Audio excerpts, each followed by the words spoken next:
పిల్లలు కావాలనే మీ కలను నెరవేర్చుకోండి. మొదటి కన్సల్టేషన్, మొదటి స్కానింగ్ ఉచితం. వివరాల కొరకు హెగ్డే ఫెర్టిలిటీని సంప్రదించండి.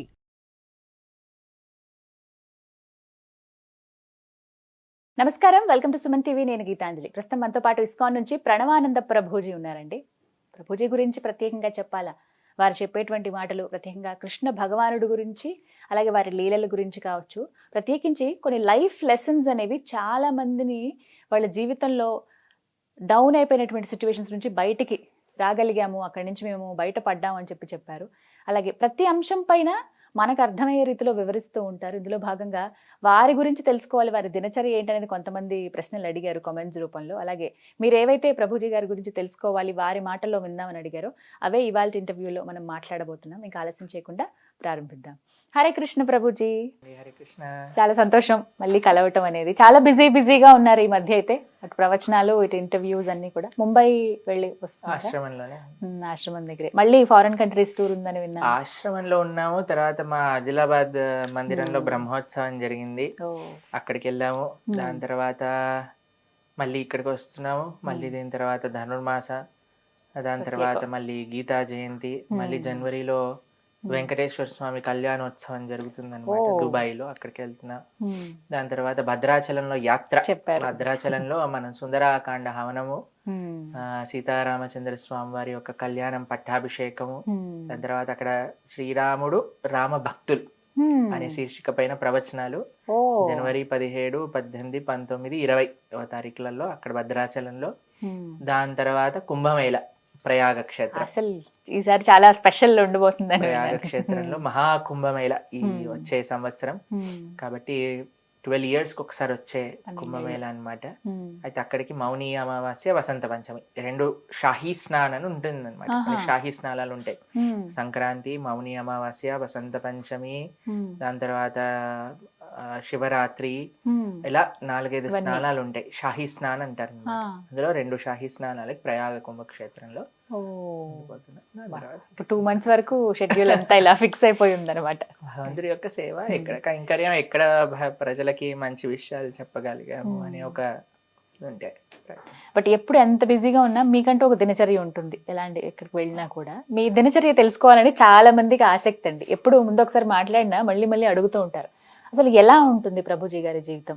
ఉదయం లేచిన దగ్గర నుంచి ప్రారంభిస్తే పడుకునే వరకు కూడా వివరించండి. దినచర్య ప్రొద్దున నుంచి కాకుండా ఒక రోజు రాత్రి నుంచి చెప్పడం ప్రారంభం చేస్తాం. మరి మేము ప్రయత్నం చేస్తాము ఒక రోజు ప్రొద్దున పూట సూర్యాస్తమయం లోపల ప్రసాదం తీసుకోవడానికి. ఒకసారి సూర్యాస్తమయం అయిపోయిందనుకోండి, ఏం ప్రసాదం తీసుకోం. అదొక నియమం. ఉదాహరణగా 6 అయితే 6 లోపల, 6 లోపల కాదు, మేము సాయంత్రం పూట ప్రసాదం 4:30కి తీసుకుంటాం. అయితే త్వరగా ప్రసాదం తీసుకోవటం. దాని తర్వాత రాత్రి మేము చేసుకునే ప్రయత్నం ఏంటి అంటే, అందరికి ఉపయోగపడుతుందని చెప్తున్నా, ఎంత త్వరగా వీలైతే అంత త్వరగా ఫోన్ పక్కన పెట్టేస్తాం. ఒకవేళ ఏదైనా కాల్స్ ఉన్నా సరే, ఏమున్నా సరే త్వరగా పూర్తి చేసేసి, దాని తర్వాత పడుకునే ముందు ఏదో ఒక దైవీకమైన గ్రంథాన్ని కొద్దిసేపు అధ్యయనం చేయడానికి ప్రయత్నం చేస్తాం. కృష్ణుడి యొక్క లీలలు, భాగవతంలో నుంచి రామాయణం, ఏదో ఒక పేజ్ అయినా సరే చదివి ఒక మాల జపం చేసుకొని భగవంతుడికి ప్రార్థన చేసుకొని, తండ్రి రేపటి రోజు అంటూ నాకు ఇస్తే దాన్ని మంచిగా నీ సేవలో ఉపయోగించుకునే శక్తినివ్వు అని భగవంతుడికి ప్రార్థన చేసి పడుకుంటాను. 9:30 ఆ టైం కల్లా పడుకోవడానికి ప్రయత్నం చేసి, కార్యక్రమాలు ఉంటే అది వేరే విషయం అనుకోండి, ఆశ్రమంలో ఉంటే విషయం చెప్తున్నాను. 9:30 కల్లా నిద్రపోతాను. పడుకున్నాక నెక్స్ట్ డే ప్రొద్దున సుమారుగా 3:30 నుంచి 4 మధ్యలో మన బ్రహ్మ ముహూర్తాల్లో లేస్తారు. అది ఎప్పటికీ పని ఉంటుంది. 3:30 to 4 మధ్యలో లేచి స్నానం ఆచరించి, దాని తర్వాత మన ఆలయంలో మనకి 4:30కి స్వామి యొక్క మొట్టమొదటి ఆరాధన జరుగుతుంది అన్నమాట. అక్కడికి వెళ్ళి ఆ ఆరాధన అవన్నీ పూర్తి అయిపోయేసరికి మనకి సుమారుగా జపం చేసుకోవడం, ప్రొద్దున పూట 2 గంటల సేపు మేము మా మంత్రాన్ని జపం చేసుకుంటాం. నామ జపం చేసుకున్నాక సంధ్యావందనాది కార్యక్రమాలన్నీ అయిపోయాక, దాని తర్వాత మళ్ళీ భాగవత ప్రవచనం, ఇవన్నీ అయిపోయేసరికి అంటే ప్రొద్దున 4:30 నుంచి ప్రొద్దున పూట 9 గంటల వరకు ప్రార్థన పూట సాధన అయిపోతుంది. ఇప్పుడు చూడండి, మీరు ఒక మంచి విషయం గురించి మాట్లాడాలన్నా, ధర్మం యొక్క ప్రచారం చేయాలన్నా, సేవ చేయాలన్నా భగవంతుడికి, అది ఎప్పుడు కూడా ప్యాషన్తో అవ్వదండి. చాలా హ్యూమిలిటీతో అవుతుంది, కంపాషన్తో అవుతుంది. ప్యాషన్తో అవ్వదు, కంపాషన్తో అవుతుంది. ఇప్పుడు చాలా మంది మనం ఇంటర్నెట్లో చూస్తూ ఉంటాం, చాలా ప్యాషనెట్గా ఇది చెయ్యాలి, అది చెయ్యాలి, వీళ్ళు ఇది వాళ్ళది అని ఏదో వాళ్ళు దే వాంట్ టు ప్రూవ్ దెమ్సెల్వ్స్గా అనుకుంటారు. ప్రతిరోజు చేసేటువంటి సాధన ఏదైతే ఉందో, ప్రొద్దున పూట బ్రహ్మముహూర్తంలో లేవటం కానీ, చల్లనీళ్ళతో స్నానం చేయటం కానీ, లేదా జపం చేసుకోవటం కానీ, భాగవతం అధ్యయనం చేయటం కానీ, భగవద్గీత పఠన కానీ, ఇవన్నీ కూడా ఈ సాధన మనకి చాలా ఇంపార్టెంట్. సాధన లేకుండా మనం ఏం సాధించలేము. కాబట్టి నియమంగా ఇంత సాధన అనేది పెట్టుకుంటాం. రోజు 2 గంటలు జపం చేసుకోవాల్సిందే. ఏకాదశి వస్తే 64 మాలలు జపం చేయాల్సిందే. ఏకాదశి ఉపవాస నియమం, అలానే మిగతా ఉత్సవాలకి కావాల్సిన నియమాలు, అలానే ప్రొద్దున పూట అయిపోయింది సాధన అనేది అయిపోదు అక్కడికి. మళ్ళీ ఆరాధన ఇవన్నీ పూర్తయిపోయాక ప్రొద్దున పూట 9:30కి మా ఆచార్యులు వారి తలిగ కైంకర్యం అంటారు, వారికి వంట చేసే సేవ ఉంటుంది కాబట్టి అక్కడికి వెళ్తాం మేము. స్వామివారికి ప్రసాదం చేసి భగవంతుడికి నివేదన చేసి స్వామివారికి ఇచ్చేసాక, మా గురువు గారికి ప్రసాదాన్ని వడ్డించాక వారి యొక్క ఉచ్చిష్ట శేషములతో మేము ప్రసాదం తీసుకుంటాం. మధ్యాహ్నం పూట 1 గంట ఆ సమయం అవుతుంది అనమాట. ఆ టైం 1 గంట. దాని తర్వాత ప్రసాదం తీసుకున్నాక కొద్దిసేపు ఏదన్నా మీటింగ్స్ ఉన్నా సరే, ఏవైతే భక్తులతో మాట్లాడాలన్నా, దిశానిర్దేశం చేయాలన్నా అవన్నీ అయిపోతాయి. దాని తర్వాత మధ్యాహ్నం పూట 1 గంట సేపు మళ్ళీ అధ్యాయం, మళ్ళీ 1-2 గంటలు ప్రైవేట్ గా ఇంకా ఏకాంతంగా పఠన శ్రవణం, గురువు గారి ప్రవచనాలు, తర్వాత శాస్త్రాధ్యయనం. ఇవి చేసుకున్నాక మళ్ళీ సాయంకాలం పూట మళ్ళీ మధ్యాహ్నిక కార్యక్రమాలన్నీ పూర్తి చేసుకున్నాక, మళ్ళీ సాధనలు ఇవన్నీ అయిపోయాక, మళ్ళీ సాయంకాలం పూట మళ్ళీ స్నానము, సంధ్యావందనాది కార్యక్రమాలు అయిపోయాక మళ్ళీ ఆలయ దర్శనం, ప్రసాదం తీసేసుకొని మళ్ళీ మనకి సాయంకాలం పూట ఏదైనా ప్రోగ్రామ్ ఉందనుకోండి, ప్రవచనాలు ఉన్నాయనుకోండి ప్రవచనం, లేకపోతే మీటింగ్, లేదా ఏమి లేదయ్యా మీకు సమయం ఉంది అంటే గోశాలకు వెళ్ళి గోసేవ చేసుకోవటము, ఆలయంలోకి వెళ్ళి ఆలయం శుభ్రం చేయటము, లేదా భక్తులతో ఏదన్నా ఏకాంతిక విషయాలు ఏదన్నా మాట్లాడాలన్నా, వారికి ఏదైనా దిశానిర్దేశం చేయాలన్నా వాటితో అలా రోజంతా భగవంతుడి యొక్క సేవలోనే 24/7 నిమగ్నం చేయాలి అనే ఉద్దేశం. అన్నిటికంటే మెయిన్ ఒక సాధువు ఉండాల్సిన లక్షణం ఏంటి అని అంటే, ఒకటి సాధన, ప్రచారం, 2 చెప్పేవి ఆచరిస్తూ ఉండాలి, దాన్ని 10 మందికి చెప్తూ ఉండాలి. అలా మా జీవితం. మేము లోపలికి తీసుకోవటం, వాటిని బయటికి పంచడం. మా ఆచార్యులు, గురువులు శాస్త్రం చెప్పిన విషయాలను అధ్యయనం చేయటం, సేవ చేయటం. ఇప్పుడు చూడండి, కేవలం జ్ఞానాన్ని సముపార్జన చేసుకుంటే సరిపోదండి, ఆ జ్ఞానాన్ని డైజెస్ట్ చేసుకోవాలి. డైజెస్ట్ ఎలా చేసుకుంటావు? సేవ మాధ్యమం. కాబట్టి ఏ సేవ ఉన్నా సరే చేయవలసినదే. మేము ఆశ్రమంలోకి వచ్చినప్పుడు ప్రతిరోజు కూడా కనీసము మీరు గోవర్ధనిక విలేజ్ వచ్చినప్పుడు మా వంటశాల చూసారు కదా, మేము అప్పుడు కూడా ప్రసాదం తయారు చేస్తుండే వాళ్ళం భక్తులు. ప్రతిరోజు 10 గంటలు మేము కిచెన్ లో ఉండేవాళ్ళం. 10 గంటలు 10 hours వంట చేస్తుండేవాళ్ళం. కూరగాయలు కట్ చేయటం, పాట్స్ వాష్ చేయటం, ఆ క్లీనింగ్ చేయటం కింద, ప్రతి ఒక్క సేవ. ఈ సేవ చేస్తాము, ఈ సేవ చేయం, మేము భాగవత ప్రవచనాలు చెప్తామండి, మేము ఈ సేవ చేయాలంటివి ఉండదు. భాగవతం ఏం చెప్తుంది అంటే, ఆచరణ దాసవన్నీచో గురు సుహృద సౌహృద బ్రహ్మచారి గురుకులే వసంతాంతో గురోర్హితం. ఒక సాధువు గురుకులంలో ఎందుకుంటారా, గురువు దగ్గర ఎందుకుంటారట అంటే, బ్రహ్మచారి గురుకులే వసంతాంతో గురోర్హితం. గురువు ఏం చెప్తే అది చేయడానికి ఉంటారు. ఆచరణ దాసవన్ నీచో, నేను ఇదే చేస్తానండి ఇదే చేయనండి అని ఉండదు. ఏ సేవ ఇచ్చినా సరే అది మహద్భాగ్యంగా స్వీకరించి చేయవలసినది. ఎందుకు? గురు సుహృద సౌహృద, గురువు గారితో ఆ యొక్క రిలేషన్షిప్ ని ఎస్టాబ్లిష్ చేసుకోవడానికి. కాబట్టి మా జీవితం అలానే గడుస్తూ ఉంటుంది. ఉన్న సేవ, ఎవరు ఏ సేవ చెప్పినా చేయటం. ఆహార నియమం ఉంటుందా ప్రభుజీ మీకు? ఆహార నియమం సాత్వికమైన ఆహారం స్వీకరించటం, తీసుకుంటారు. రోజుకి 2 సార్లు. మళ్ళీ మధ్య మధ్యలో తినటాలు అలాంటివి ఉండవు.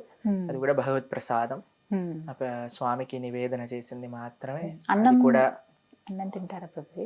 రైస్ ఉంటుందా అసలు మీ ఆహారంలో? రైస్ ఉంటుంది. ఏదైతే వైదికమైన ఆహారం ఉందో అదే ఉంటుంది. అన్నం, పప్పు, కూర, చారు, చపాతి అంతే. చాలా సాత్వికమైన ఆహారం. సాత్వికమైన ఆహారం ప్రయత్నిస్తా మనం, అలా ఉండడానికి ప్రయత్నం చేస్తాం అన్నమాట. ఎందుకంటే మన మన మనస్సు, మన యొక్క వ్యవహారం అంతా కూడా మనం తీసుకునే ఆహారం బట్టి ఉంటుంది. కానీ డిస్ట్రాక్షన్స్ ఉండవా? యంగర్ జనరేషన్ మీరు, అంటే మీ ఫ్రెండ్స్ కానీ ఎవరైనా మాట్లాడినా, అమ్మా నాన్న ఎప్పుడైనా కాల్ చేసినా ఇలా వాళ్ళు గుర్తు రావటం, ఆ బంధాలు? మా అమ్మగారు ఫోన్ చేసినప్పుడు చాలా సార్లు ఏదో ఒక ఆధ్యాత్మికమైన డౌట్ ప్రకారంగానే చేస్తారు. ఇలా ఈ ప్రవచనంలో ఇది చెప్పావు, ఇదేంటి, ఈ బుక్ లో ఇలా రాసింది ఇదేంటి అని చేస్తారనమాట. కాబట్టి అమ్మగారితో నాన్నగారితో మాట్లాడినప్పుడు కూడా ఎలా ఉన్నారు, బాగున్నారా, మీకోసం భగవంతుడి కోసం ప్రార్థన చేస్తున్నా, ఏంటి సంగతులు, ఏమవుతున్నాయి, అలా. డిస్ట్రాక్షన్ ఏముందండి, తల్లిదండ్రుల యొక్క కృప వల్లే కదా ఆశ్రమంలో ఉన్నది. ఫ్రెండ్స్ తో మాట్లాడతారు? ఫ్రెండ్స్ తో మాట్లాడతామంటే అంత అలా అని డెస్పరేట్ గా ఫ్రెండ్స్ తోటి ఎవరైనా ఫోన్ చేస్తారనుకోండి మాతో, ఎలా ఉన్నారు ఏంటి, వాళ్ళు కూడా ఇదే చెప్తుంటారు, మేము ఈ ప్రవచనం విన్నాము, మేము ఆశ్రమానికి రావాలనుకుంటున్నాము, మా అమ్మగారు ఇలా అంటున్నారు, నీ ఫ్రెండా అంటున్నారంటే, మా ఫ్రెండే, మేము పక్కనే కూర్చొని చదువుకునే వాళ్ళం అని చెప్తుంటాం. అలా మాకు తెలుసు ప్రణవానంద దాస్ అని అంటూ ఉంటాం. అలా ఏదైనా సరే అని. సాధువు ఏం మాట్లాడతారండి, ఆధ్యాత్మికమైన విషయాలు తప్ప. ఎవరైనా మాకు ఫోన్ చేసినా సరే వాడికి 2 మంచి మాటలు చెప్పటం, వాళ్ళ కుశలంగా ఉన్నారా, బాగున్నారా.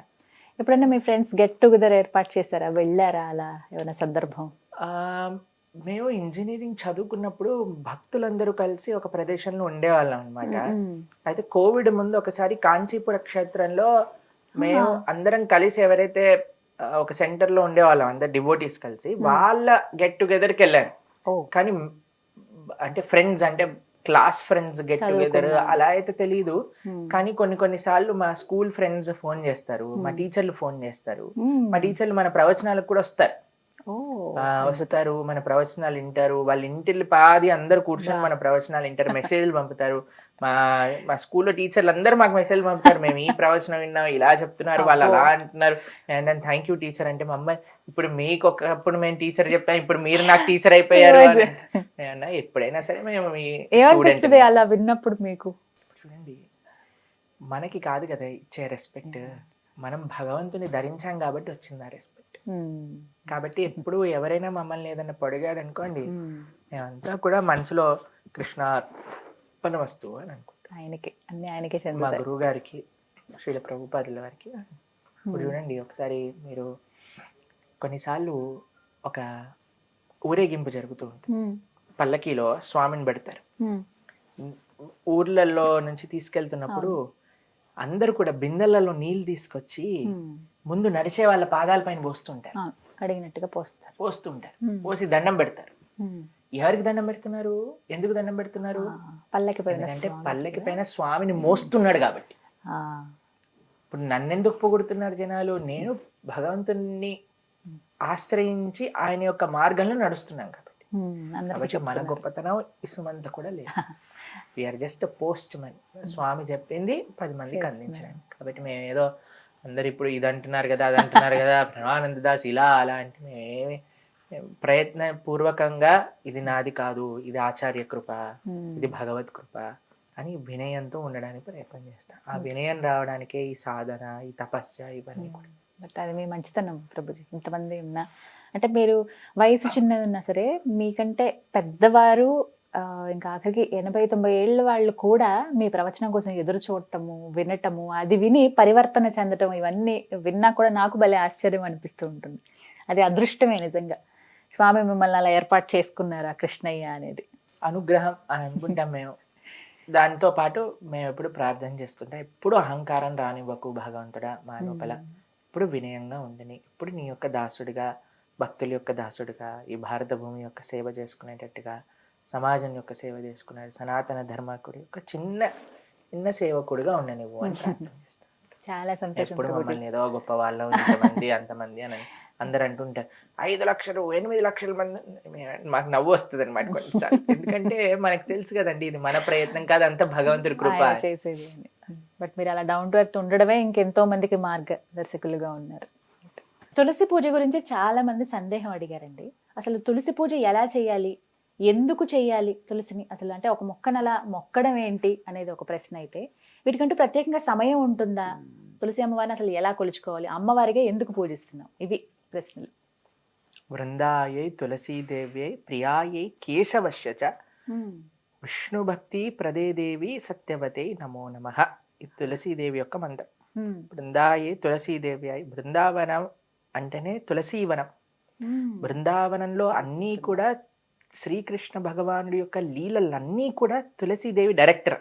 ఓ రాధాకృష్ణుల సినిమా అనుకుంటే తులసి మహారాణి డైరెక్టర్ అనమాట.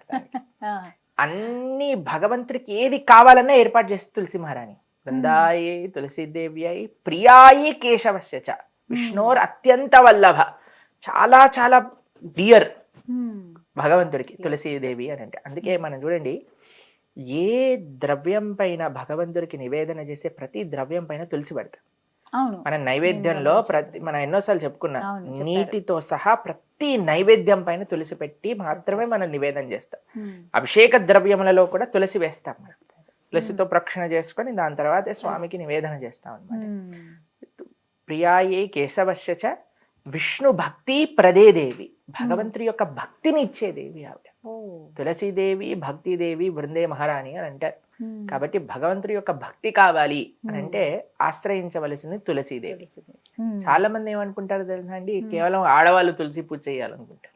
నేను ఇది విన్నాను ప్రభుజీ, నిజం అసలు అది. ఇంట్లో అందరూ ఆడవాళ్లే కదండి, తులసీదేవికి వెళ్ళి దీపం పెట్టేస్తారు, ప్రదక్షిణ చేసేస్తారు, నీళ్లు పోస్తారు.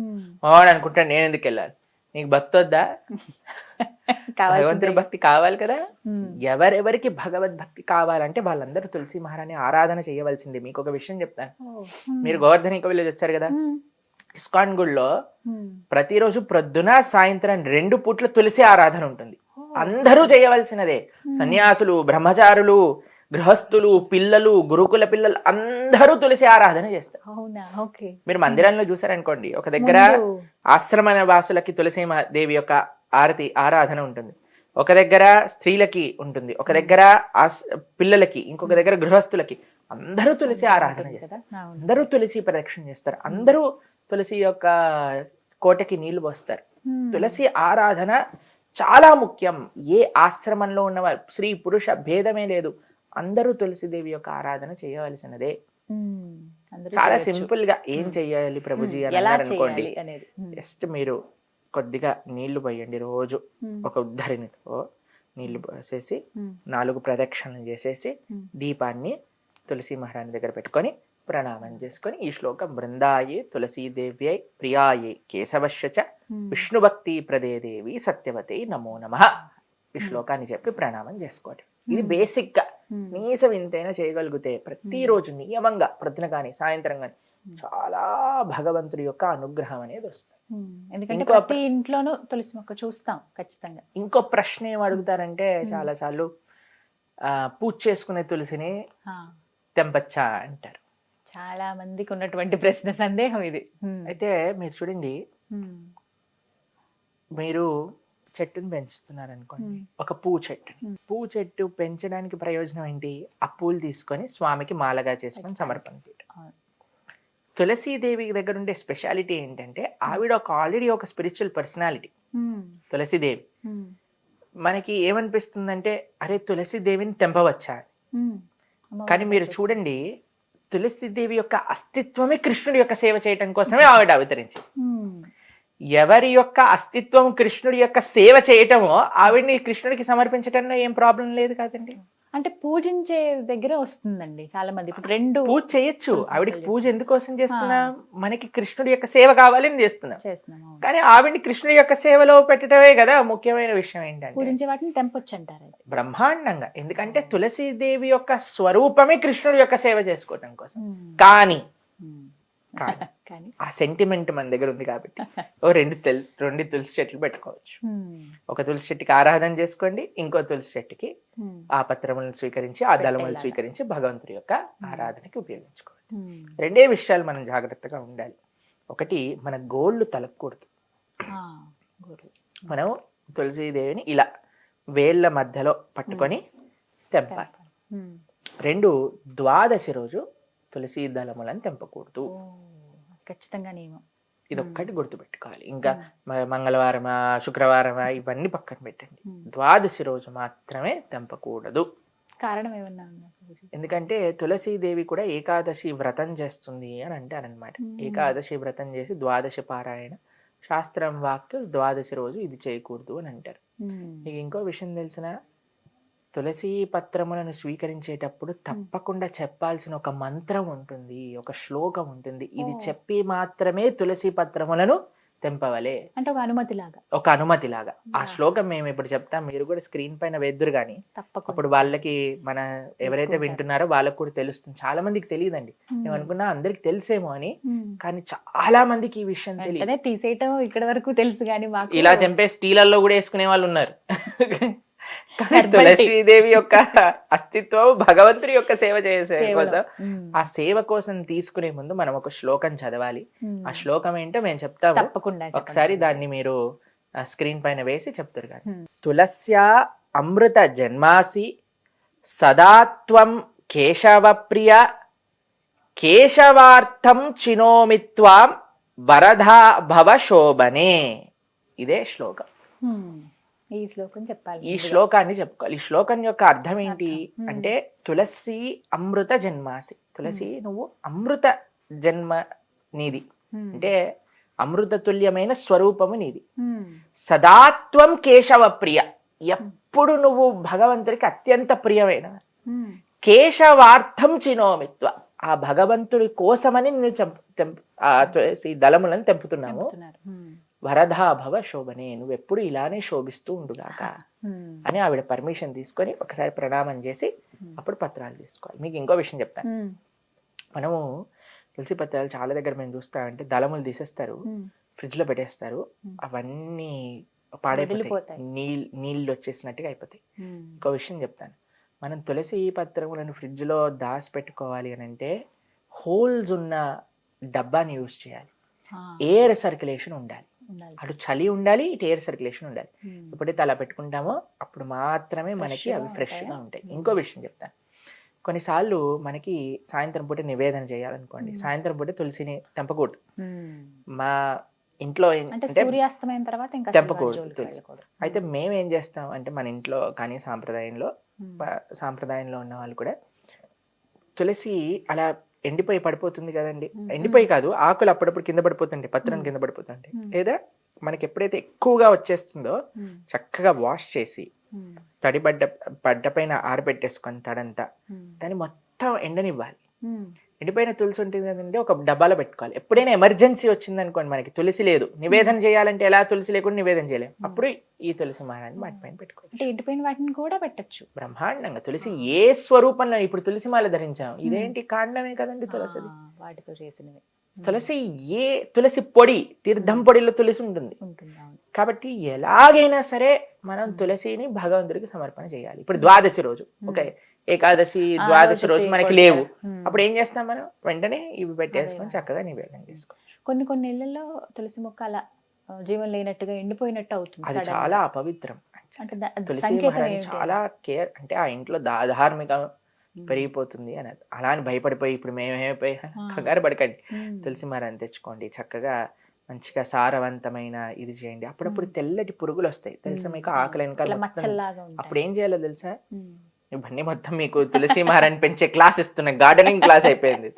ఏం చేయాలంటే నీళ్ళల్లో నీమ్ ఆయిల్ వేయాలి, వేసి స్ప్రే బాటిల్లో వేసి స్ప్రే చేసేసుకోవాలి, బ్రహ్మాండంగా అయిపోతుంది.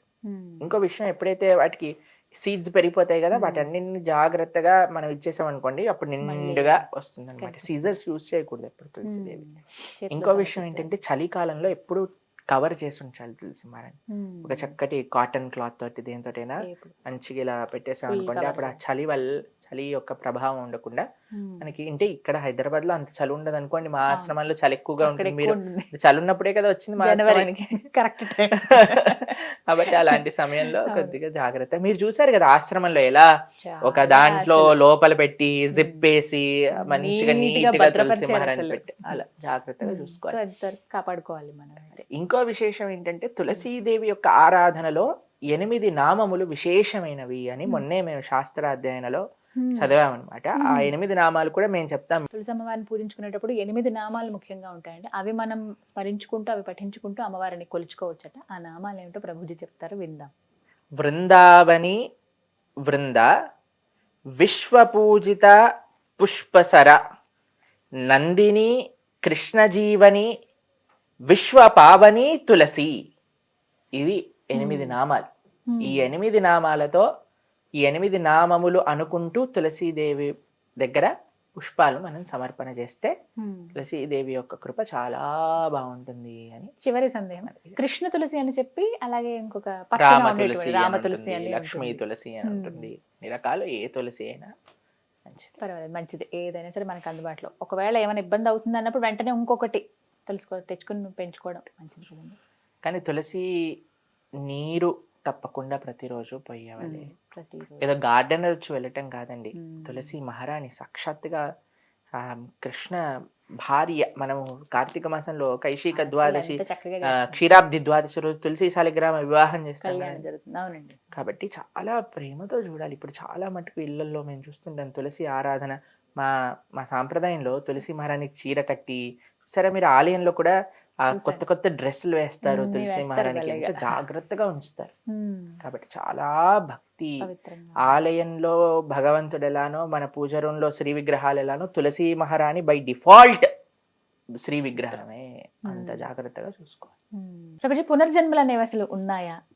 ఎందుకంటే రీసెంట్ గా జరిగిన ఇష్యూస్ లో పలానా ఒక వ్యక్తి చనిపోతే కొన్ని సంవత్సరాలకి మళ్ళీ అక్కడ వేరే ప్రాంతంలో వాళ్ళు పుట్టి, గత జన్మలో నేను ఇలా ఉన్నాను అని చెప్పి వాళ్ళ ఫ్యామిలీ మెంబర్స్ అందరినీ గుర్తుపట్టడం, ఇలాంటి కొన్ని ఘటనలు జరిగాయి. ఎప్పుడో విన్నా. ఇప్పుడు లేటెస్ట్ గా జరిగేటప్పటికి చాలా మందిలో సందేహం, నిజంగా ఉంటాయి ఆ జన్మలు అనేవి? అవి ఉంటే కనుక మరి దేవుడు కూడా అలాగే జన్మించాలి కదా ప్రతి ఇదిలో. అలా మనం ఎవరినైనా గుర్తించగలమా? అసలు మనం ముందు జన్మ అనేది ఈజీగా తెలుసుకోగలమా అనేది ఇలా చాలా మంది క్వశ్చన్స్ అన్నమాట. ఏం చెప్తారు? దేవుడు విషయం చెప్తాను. స్వామి ఆల్రెడీ ఆ విషయం చెప్పారు, సంభవామి యుగే యుగే అని. అవును. ప్రతి యుగంలో యుగ ధర్మాన్ని కాపాడడానికి పరిత్రాణాయ సాధూనాం వినాశాయ చ దుష్కృతాం ధర్మ సంస్థాపనార్థాయ సంభవామి యుగే యుగే అని స్వామి అయితే ఇంకా ఎన్నో అవతారాలలో స్వామి వస్తూ ఉంటారు మనలందరినీ సంరక్షించడానికి. ఇప్పుడు మనుషుల పట్లకు వస్తాం. మీరు 1, 2 కాదండి, డాక్టర్ ఐన్ స్టీవెన్సన్ మీరు అందరు టైప్ చేసి చూడండి ఇంటర్నెట్లో. మీరు ఎప్పుడైతే మీ ప్రవచనం ఈ వీడియో వింటారో, డాక్టర్ ఐన్ స్టీవెన్సన్ ఆయన 2500 కంటే పైగా కేసులు, కేవలం పునర్జన్మ సిద్ధాంతానికి సంబంధించిన కేసులన్నీ ఆయన స్టడీలో చేసి ఒక పుస్తకాన్ని తయారు చేశారు. 2500 కంటే ఎక్కువ ఒక్క వ్యక్తి, డాక్టర్ ఐన్ స్టీవెన్సన్ అనే వ్యక్తి. ఆయన భారతదేశంలో కూడా ఎన్నో. మీకు ఒక ఆశ్చర్యకరమైన విషయం చెప్తాను. మన ముంబై ఆలయంలో ఒక భగవద్గీత ప్రవచనం జరుగుతుంది అనమాట. భగవద్గీత ప్రవచనం జరుగుతూ ఉంటే డాక్టర్ ఐన్ స్టీవెన్సన్ పునర్జన్మ సిద్ధాంతం గురించి చెప్తున్నారు. ఆయన ఒక స్టోరీ గురించి ప్రస్తావన చేస్తారు. అయితే ఈ ప్రవచనకర్త, భగవద్గీత ప్రవచనకర్త ఆ స్టోరీ గురించి చెప్పారనమాట. అయిపోయింది ప్రవచనం అంతా. ఒక వ్యక్తి ఆయన దగ్గర నుంచి నడుచుకుంటూ వచ్చారు. నడుచుకుంటూ వచ్చి, ఏదైతే మీరు స్టోరీ చెప్పారో ఆ వ్యక్తి నేనే అన్నారు. డాక్టర్ ఐన్ స్టీవెన్సన్ ఆయన స్టోరీనే ఆయన పుస్తకంలో రాశారనమాట, ఏ వ్యక్తి అయితే ప్రవచనం అటెండ్ అయ్యారు. అప్పుడు ఆయన మొత్తం చెప్పారు, ఇలా ఇలా అయింది, నాకు పూర్వజన్మలో ఏమేమి గుర్తున్నాయి, ఏంటి, అన్ని విషయాలు చెప్పారనమాట. ఆయన ఇంకా ఉన్నాడు, ముంబైలోనే ఉన్నాడు. వస్తూ ఉంటారు, గుడికి వస్తూ ఉంటారు. మాట్లాడండి మీరు వెళ్ళి. కాబట్టి ఇలా ఇదేం కొత్త విషయం కాదండి, చాలా విషయాలు. ఇస్కాన్ లోపలనే శ్రీల ప్రభుపాదుల వారి సమయంలో ఒక భక్తుడు ఉండేవారు. ఆయన మళ్ళీ పుట్టి ఒక భక్తురాలుగా అయ్యి శ్రీల ప్రభుపాదుల వారి శిష్యుల దగ్గర నుంచి దీక్ష తీసుకొని ఆవిడ ఇంకా ఉన్నారు లండన్ లో. ఒక వ్యక్తి మనకి అమెరికాలో ట్విన్ టవర్స్ బ్లాస్ట్ అయిపోయింది కదా, అప్పుడు ఆయన ఇన్స్టింటివ్ గా పైనుంచి దుంకేశారనమాట. దుంకేయటంలో ఆయన ప్రాణం పోయింది. నెక్స్ట్ జన్మలో పుట్టేశాక ఎప్పుడు కూడా ఆ ఫ్లైట్లో వచ్చి గుద్దాయి, నేను ఆఫీస్లో పని చేస్తుండే, నేను ఇలా ఫోన్ చేశాను, పైనుంచి దుంకేశాను, అవి ఇవి అని చెప్తుంటే ఏం అర్థం కావట్లేదు. తర్వాత వీళ్ళు ఒక వీడియో పరిశీలన, అప్పుడు చాలా మంది వీడియోలు తీయటం ప్రారంభం చేశారు కదా, వీడియోలో తీయటం పరిశీలన చేస్తే ఒక వ్యక్తి నిజంగా పైనుంచి దుంకటం అనేది, వీళ్ళు ఏ ఫ్లోర్లో నుంచి అయితే ఈయన దుంకుతానని చెప్పాడో అక్కడ నుంచే పడిపోవటం వీడియోలో క్యాప్చర్ అయ్యి ఉంది. ఇంకొక ఇండియాలోనే మనకి ఇంకొక స్టోరీ ఏంటంటే, ఆవిడ ఇలా మా ఇల్లది, మా అత్తగారు వాళ్ళు అక్కడ ఉండేవాళ్ళు, మా భర్త అక్కడ ఉండేవాడు, అది ఇది అని చెప్పేదన్నమాట. వీళ్ళు అసలు ఏమి ఇది చేసుకోక సరేలే తీసుకెళ్దాం ఒకసారి ఆ ఊరికి అనగానే, ఆ ఊరికి తీసుకెళ్ళగానే పరిగెత్తుకుంటూ ఒకళ్ళ ఇంట్లోకి వెళ్ళిపోయింది, ఇదే మా ఇల్లు పూర్వజన్మలో అని. ఇక్కడ మా అత్తగారు వాళ్ళ అత్తగారు మామగారిని చూడంగానే ఇలా చిన్నపిల్ల కానీ సిగ్గుతో ఒక ఇలా చున్నీని తీసుకొని ఇలా తలపైన వేసేసుకొని దండం పెట్టడం, దాని తర్వాత అదేంటి మన ఇల్లు గుమ్మం ఇలా ఉండేది కదా ఇప్పుడు ఇలా అయిపోయింది ఏంటి అంటాం. ఎన్ని మీరు ఇంటర్నెట్ ఎత్తుకండి, మీకు ఎన్నో విషయాలు పునర్జన్మ సిద్ధాంతం గురించి. అందుకే కృష్ణుడు భగవద్గీతలో చెప్పాడు పునర్జన్మ సిద్ధాంతము, దీన్ని రీఇన్కార్నేషన్ థియరీ అని అంటారు. ఇది ఆత్మ, మనము శరీరం కాదు, మన ఆత్మ అనేది ప్రస్తావన చేయడానికి ఇదొక చాలా పెద్ద సైంటిఫిక్ ప్రమాణం ఇది. కానీ ఎప్పుడైతే తల్లికి ఆ బిడ్డకి ఉన్నటువంటి బంధం తెగిపోతుందో, అంటే బొడ్డు తాడు ఏదైతే తెంపేస్తారో అక్కడతో మర్చిపోతారు అని అంటారు. మళ్ళీ ఎలా గుర్తొస్తాయండి ఇవన్నీ? ఎందుకు గుర్తొస్తాయి, ఎందుకోసం భగవంతుడు ఈ విధంగా కొంతమందిని వదిలేస్తారు అని అంటే, మనం అంత ఈజీగా భగవంతుడి మాట వినే రకాలు కాదు కదా. కాబట్టి కొన్ని ప్రమాణాలు విడిచిపెట్టాలి కదండి. అంతెందుకండి, మీరు మన ఇంట్లో ఉండే పిల్లలకి చూడండి, చిన్నప్పటి నుంచి వాడికి అలాంటి ఎక్స్పోజర్ ఉండదు, వాడికి అది చూపించి, కానీ కొన్ని టెండెన్సీస్ ఎక్కడి నుంచి వస్తాయో కూడా మనకు తెలియదు. ఎక్కడ నేర్చుకున్నావు ఈ అలవాట్లు అని అంటారా? పూర్వజన్మ నుంచి వచ్చినాయి, ఎక్కడి నుంచో కాదు, పూర్వజన్మ నుంచి వచ్చిన సంస్కారంలే ఇవన్నీ కూడా. కాబట్టి మనం ఏం నేర్పించాం, చెడైనా మంచైనా ఏదైనా కొన్ని పూర్వజన్మ నుంచి వస్తుంటాయి. అందుకే పూర్వజన్మ సుకృతి అని అంటారు.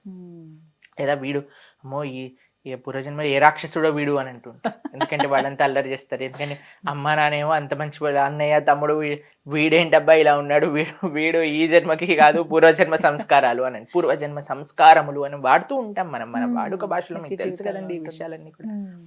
కాబట్టి నియర్ డెత్ ఎక్స్పీరియన్స్ అని ఒకటి ఉంటుంది, తెలుసా మీకు? అందులో ఏమవుతుందంటే, శరీరం పోయే సమయానికి అలా ఆత్మ దగ్గర పడుతున్న సమయం నుంచి ఇలా ఒక్కసారిగా బయటకు వచ్చేస్తారు అనమాట.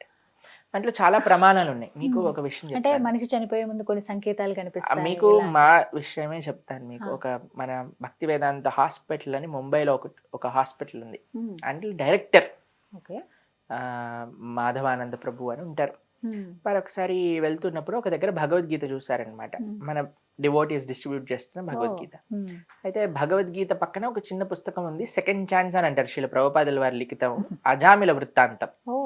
దాంట్లో ఏముంటుందంటే, కొంత అజామిల ఇలా బెడ్ పైన పడుకుంటాడు, కొంతమంది యమభట్లు వస్తారనమాట ఆయన దగ్గరికి.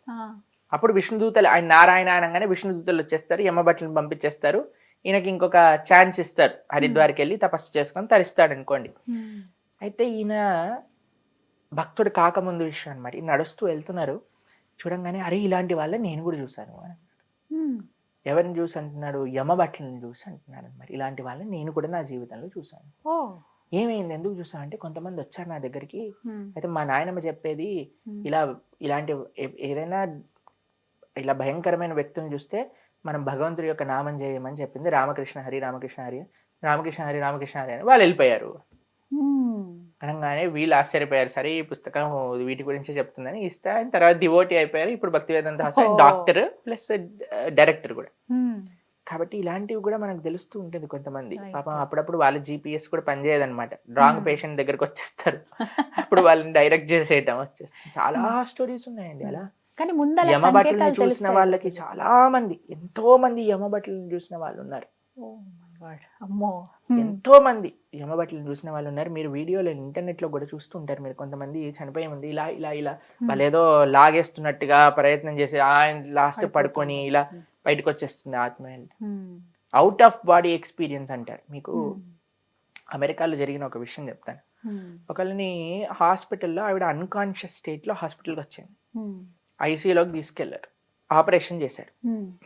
ఒక 1 డే తర్వాత అనెస్థీషియా అంతా పోయాక ఆవిడ మామూలు కాన్షియస్నెస్కి వచ్చింది. కాన్షియస్నెస్కి వచ్చాక మీ హాస్పిటల్ టెర్రస్ నుంచి చూస్తే ఎంత పెద్దగా ఉంటుంది, టెర్రస్ పైన ఎంత బాగా ఇవున్నాయి, టెర్రస్ పైన ఒక పార్ట్లో అంతా ఫుట్బాల్ ఉన్నాయి, హాస్పిటల్లో ఫుట్బాల్ ఏం చేస్తుంది, బాటిల్ ఉన్నాయి, బాటిల్ ఏం చేస్తున్నాయి. డాక్టర్లు అందరూ ఎంత షాక్ అయిపోతారు, ఎందుకంటే ఎప్పుడు ఆ టెర్రస్ ఓపెన్ చేయరు, టెర్రస్ ఎప్పుడు కూడా లాక్డ్ ఉంటుంది. సరే అని నిజంగా ఈవిడ చెప్పేది నిజమేనా అని టెర్రస్ తీసి చూసేసరికి ఫుట్బాల్, బాటిల్లు, చెత్త, ఆవిడ ఎలా అయితే డిస్క్రైబ్ చేసిందో అన్నీ అలానే ఉన్నాయి. ఎప్పుడు చూసావు నువ్వు అని అంటే, అదేంటి నేను 2-3 సార్లు టెర్రస్ పైకి వెళ్ళేసి వచ్చాను అని. ఏమంటారంటే అవుట్ ఆఫ్ బాడీ ఎక్స్పీరియన్స్ అంటారు అనమాట. శరీరం ఉంటుంది కానీ ఆత్మ కొద్దిసేపటి వరకు బయటికి వెళ్ళి వచ్చేస్తుంది అనమాట మళ్ళీ. అలా ఉంటుంది కాబట్టి near death experience, out of body experience, reincarnation, ఇవన్నీ కూడా మనకి ఒక ఆత్మ ఉన్నది. ఇవన్నీ మీరందరూ ఇంటర్నెట్లో సరే అందరికి ఫోన్లు ఉన్నాయి, 5G ఉంది, బ్రహ్మాండంగా సెర్చ్ చేసుకోండి.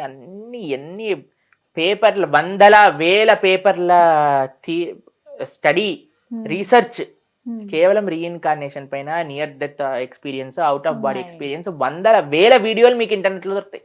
అంటే అలా కనిపించిన వాళ్ళందరూ కూడా డెత్ దగ్గరలో ఉందని భావించాలా? అలా ఏం లేదండి, అలా ఏం లేదు. కానీ చెప్తున్నాను, చనిపోయే ముందు ఇన్ని సంకేతాలు కనబడతాయి. పునర్జన్మ సిద్ధాంతం ఉన్నది.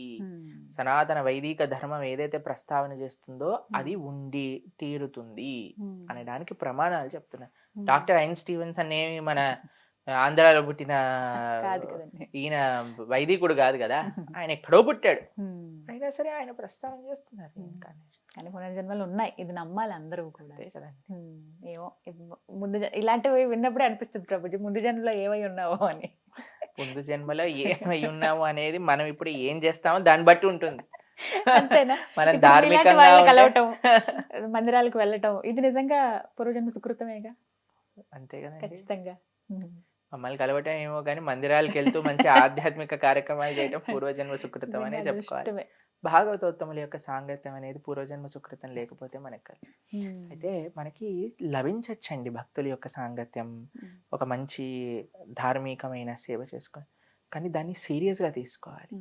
ఎలా మనం సాధనలో ముందుకెళ్ళాలి, ఎలా మన ఆచరణ మార్చుకోవాలి, ఇలా ఎవరైతే ప్రయత్నం చేస్తారో అప్పుడు, ఇప్పుడు మనం అంటాం కదా దీపం ఉన్నప్పుడే ఇల్లు చక్కబెట్టుకోవాలి, అలా మనకి దీపం ఏంటి అంటే ఈ జన్మ, మానవ జన్మ. ఇది ఉన్నప్పుడే మనం ఎలా భగవంతుడి దగ్గరికి వెళ్ళాలి, దేశం కోసం ఏం చేయాలి, సమాజం కోసం ఏం చేయాలి, ధర్మం కోసం ఏం చేయాలి అని పరితపించాలన్నమాట. పరితపించడమే కాకుండా ఆ విధంగా ముందుకు కూడా వెళ్ళాలి. సాధన, సేవ, సత్సంగం, ఈ 3 చాలా ముఖ్యం. కాబట్టి మనం ఏం భయపడాల్సిన అవసరం లేదు. యమబట్లు, చావు, మరణం. గేయం గీతా నామ సహస్రం. శంకరాచార్యులు గారు భజగోవింద స్తోత్రంలో ఈ విషయం చెప్తారు. ఎవరైతే కించిత గీత గంగాజలపి కనికాపీత సకృతపియేన మురారి సమర్చ క్రియతే తస్య యమేనన చర్చ అంటే, గేయం గీత నామ సహస్రం, గీతను అధ్యయనం చేసేవాళ్ళు, విష్ణు సహస్రనామం చెప్పేవాళ్ళు, గంగా గీత ఆరాధన చేసేవాళ్ళు, గోవిందుడి యొక్క నామం చెప్పేవాడు, వారికి క్రియతే తస్య యమేనన చర్చ అని అంటారు. అటువంటి వాడు యముడు గురించి మాట్లాడుకోవాల్సిన అవసరం లేదు, ఎందుకంటే యముడు వాడి దిక్కు కూడా రాడు. చాలా చక్కగా చెప్పారు ప్రభుజీ. హరే కృష్ణ. హరే కృష్ణ.